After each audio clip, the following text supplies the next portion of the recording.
আগামী অর্থনৈতিক চ্যালেঞ্জ মোকাবেলায় অন্তর্ভুক্তিমূলক উন্নয়ন এবং টেকসই উন্নয়ন লক্ষ্যমাত্রা অর্জনে দেশের দুর্নীতি প্রতিরোধ ও সুশাসনের নিশ্চিতের তাগিদ দিলেন অর্থনীতি বিশ্লেষকরা।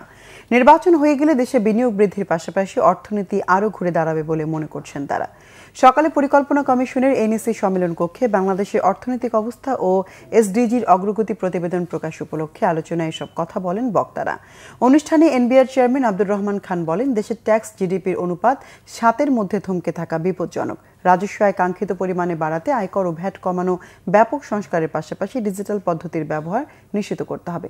বিশ্বব্যাংকের সাবেক মুখ্য অর্থনীতিবিদ ডক্টর জাহিদ হোসেন বলেন, দেশে নির্বাচনী মেট্রো চালু হয়ে গেছে। 6 মাত্রার বেশি কোনো ভূমিকম্প না হলে নির্বাচনী মেট্রো থামানো যাবে না। অর্থনীতিবিদ ডক্টর মাহবুবুল্লাহ বলেন, বিভিন্ন চাঁদাবাজির কারণে ব্যবসার অর্থ ও চাঁদাবাজ ও রাজনৈতিক লোকজনের কাছে চলে যাচ্ছে। সুশাসন ও গণতন্ত্র ছাড়া কাঙ্ক্ষিত অর্থনৈতিক প্রবৃদ্ধি অর্জন সম্ভব হবে না।